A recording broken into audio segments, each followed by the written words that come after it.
Okay, let me check. I think we are on. Hey guys, thank you again for joining us. I just surprised Kirsty. She thought we were actually pre-recording a little video, and I kind of saved it to the end to let her know we're going to go live. So really happy that Kirsty can join us today. Thank you again, Thanks, Kirsty. As I said earlier, guys, we're just going to be taking you guys through a journey as we develop this Elevation Academy. We do have 4 coaches involved, mine included. Kirsty is one of our co-founders. So I just thought while we're doing some work in the office, she kind of ran me through this really great scan, which we can probably talk a little bit about, not too much in detail on here, but we can chat a little bit more about. So we just thought we'd take the opportunity to kind of to get to know Kirsty a little bit. She's a dear friend of myself and Jules, my partner, who's part of the team as well.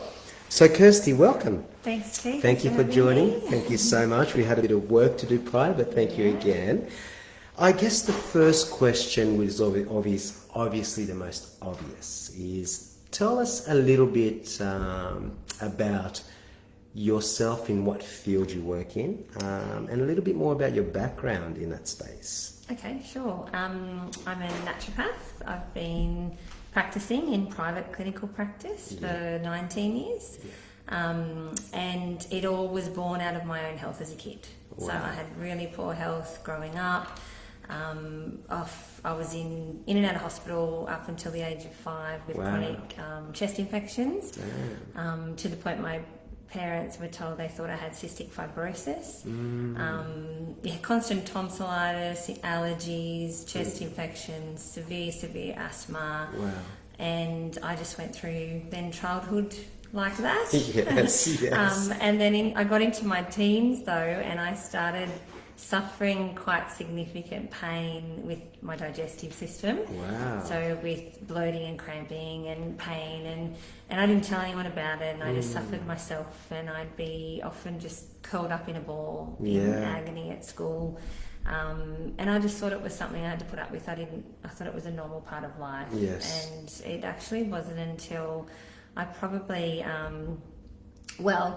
I actually used a lot of substances to try and mask how I was feeling. And when you say substances, you mean legal substances? Alcohol. Yes. So I used cigarettes and alcohol mainly, and bad food. Wow. Do you feel diet was a big factor in your teenagehood? Absolutely. Were your parents, with your parents, just so people have an idea, obviously, what years are we talking about? What are we talking about? We're talking about early 90s. Growing up in the 80s. Yes. All through the 80s. Yeah. Early 90s in teenage years. Yes. My mum was really ahead of her time with keeping me away from preservatives and sugars and additives and making me eat whole foods. Yeah. But my issues, once I found out much later on, were I had quite significant dairy intolerances, and I have the genes for celiac disease, and so quite a significant gluten intolerance. So I was raised on wheat and milk. Wow, 100%. And I was eating good, Wheat Bix and milk. I was just going to say Wheat Bix was my whole first. meal sandwiches, and having good food while all my friends at the were buying canteen lunches. Yes. But I was suffering, but it was just because of those food intolerances. Yes. And I was very much suffered anxiety a lot as a kid, and I binge eat, and I was bulimic for a number of years of my teenage years as well.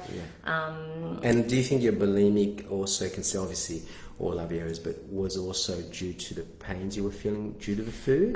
Did you feel that was a little bit? And probably just deeper stuff of just your own self-worth. Yes. And I very much had lots of other underlying issues. Compounded, with a lot of self-worth stuff. Yes. And I think, and then the binge eating, and then feeling shame about that, and having bulimia. So it was interesting. Health was always a high priority for myself, but I was using all these things to escape, to mask it, to try and cover it. Yes. And I was just really fortunate that I ended up meeting the right people at an early age. Wow. Around 17 is when I stopped doing all those things and got on a self-healing path. That's phenomenal. And that was that out of high school into... Out of high school. That was at the end of high school, pretty much. So in my last year of high school in year 12, later in that year, I met a significant person, and then that led me onto my health journey and finding, I went to homeopaths first, Wow. and different healers, Mm-hmm. and then I was always into fitness. I was always trying to work out. Yes. And I did my work experience in a gym. I wanted to be a fitness instructor. Wow. And it was in that gym that I saw a brochure for a naturopathic college. Wow. And that just called to me. It was just... And what year? What year was that? It would have been 94. Wow, life maybe? was very 94, different. 94, Yeah, 95. yeah, Because yeah. I was only 15, 16 doing work experience. Yes, yes. And I just, then it planted the seed for me. Yeah. To just go, that's what I want to do later on. Love that. What was about the naturopath avenue for you that really just drew you to the actual journey of that? I loved all things to do with plants. Yeah, wow. Even as a kid, I thought I wanted to be a marine biologist or a botanist or something like that. Something to do with nature. Yes. And then I guess with my own health journey that the medical profession weren't really able to help me with the stuff that I had going on. There Yes. wasn't really anything to fix that because it is lifestyle and diet Yes. based. Yes. Yeah, so I think just learning how to probably heal myself. Yeah. My stepfather at the time had chronic fatigue as well. That was a little inkling Yeah. as to a reason why I wanted to. I knew of 2 people with chronic fatigue, and I knew Yes. there weren't medical answers. Wow. So it was to help family members, to help my own health. Yes, and, yes. Yeah, that's why And you went on the ended on journey. that journey. Yeah. So tell me, what qualifications? What have we got? How long did you study for? Yes, so study is 4 years Yes, to yes. be a naturopath. Wow. So at the time I did it, it was through private college, and then later on converted to get a Bachelor of Health Science. Wow. And then I've done, I think that's when the learning just begins. Yeah. When I finished my advanced diploma and then my degree, You get into that's it. when life starts. Yes, 100%.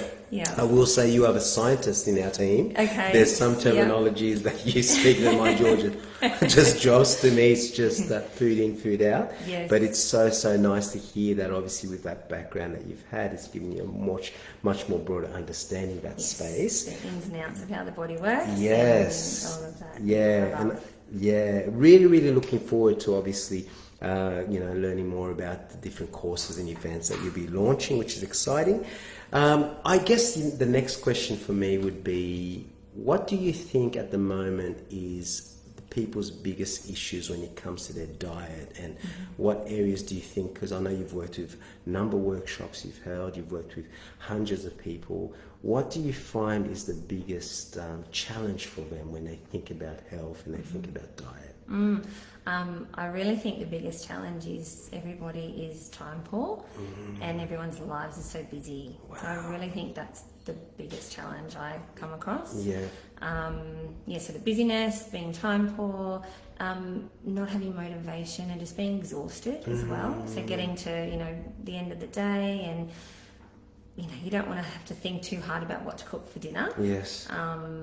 Or to meal prep and to plan Yeah. meals and so on. So I think a lot of that is the time. Yes. We want things that are simple and quick and convenient. Yeah.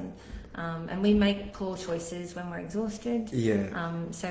I think it's always that, you're thinking down the track that, I know I shouldn't be doing this and I'll make better choices later when I feel better. Yeah. But then you never feel better. 100%. So I think we have to make that, a Mindful. priority. Yeah, Yes. yeah. And of course then that the food that we eat isn't real anymore. Yes.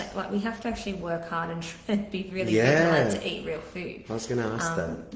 We've got so many more chemicals, additives. I mean, Yeah. you look at anything in a packet and it's got Yes. a list of ingredients. Yeah, 100%. Usually numbers and other things that we Yeah. can't even pronounce. So Yes. these things weren't in our environment 100 years ago. Yes. Yes, I think that's a huge challenge is navigating the education around that. Yes. And people not knowing, a little bit of that's okay, but then, we might have a little bit of that very often over the day. Yeah, 100%. 100%.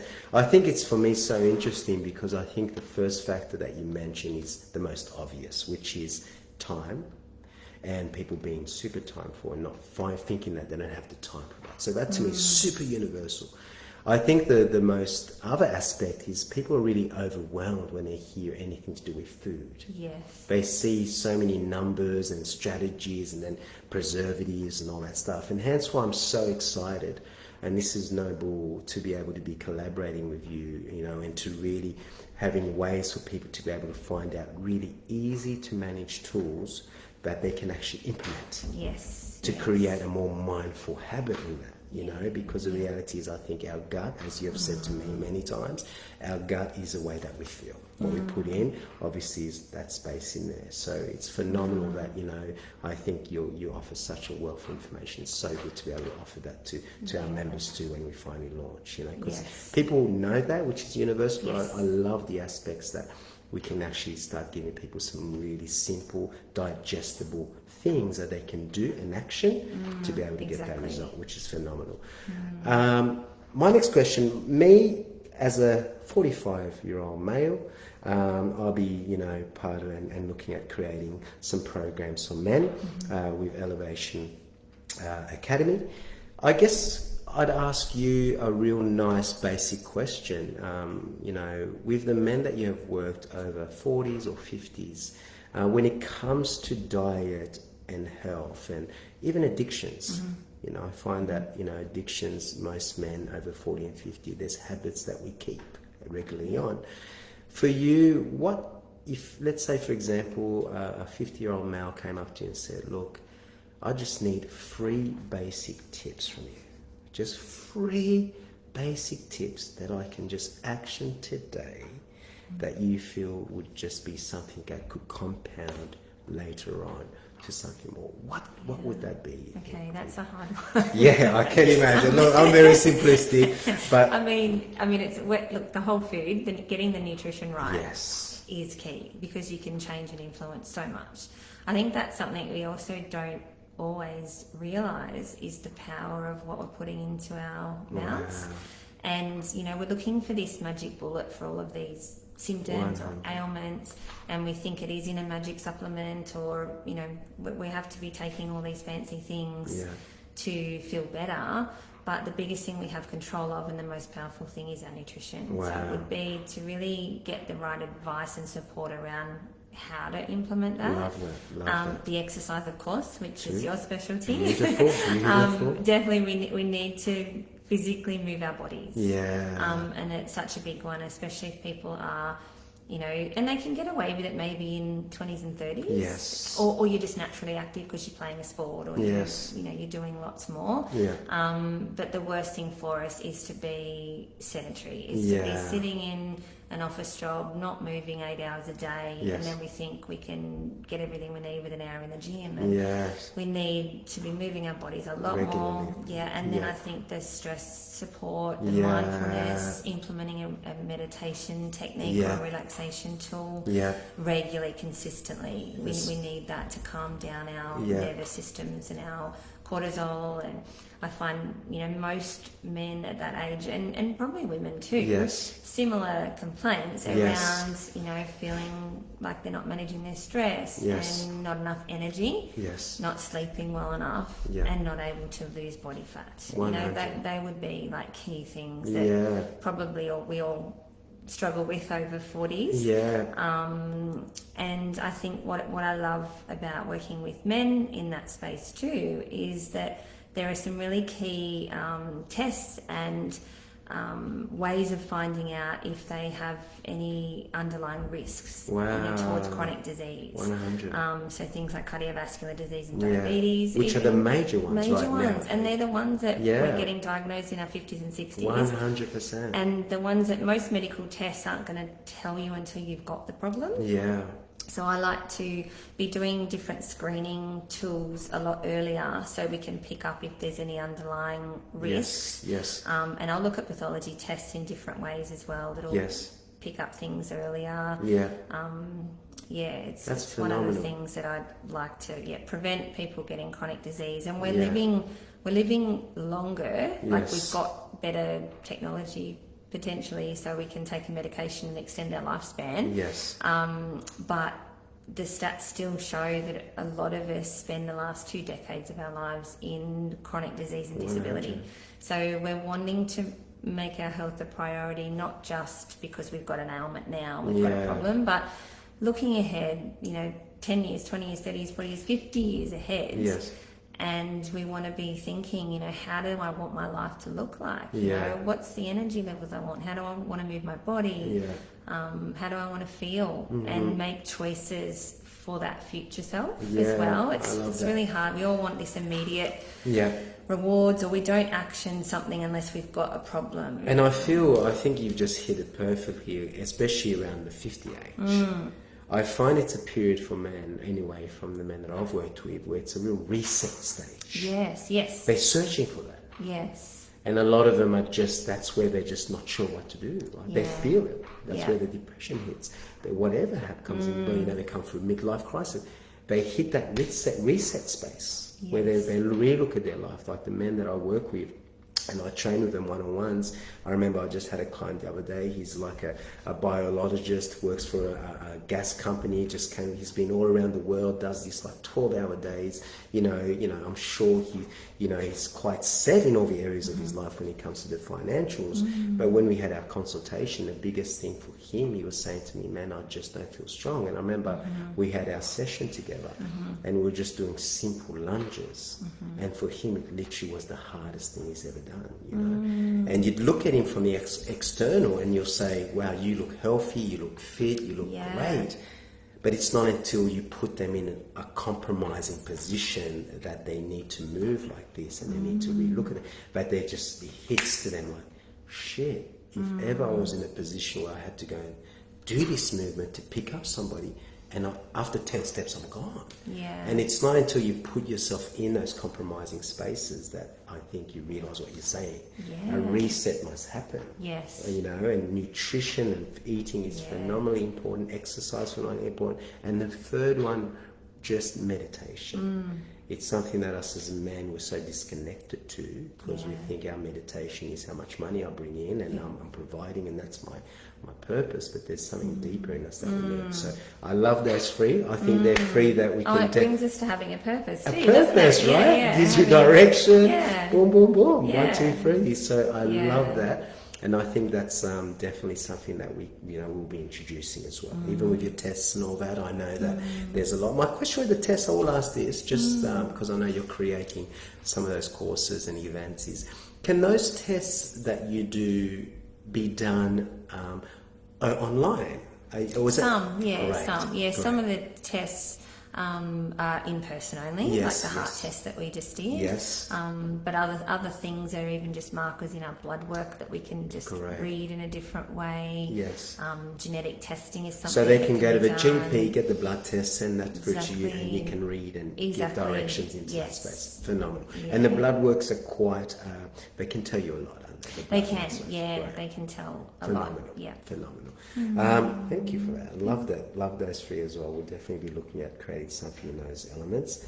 Now, the last thing I will ask you, Kirsty, before we finish is, you know, for you in coming on board and collaborating and being the co-founder of Elevation Academy, for yourself, what is the vision that you have, and what is it that you pretty much want to see this academy have for its members? What is that for you? Well, I know with what I do, it's very in-depth, it's very specialised, working one-on-one with people, which I love it, and I can get great results, and I can help a lot of people, but I would like to broaden that. Yes.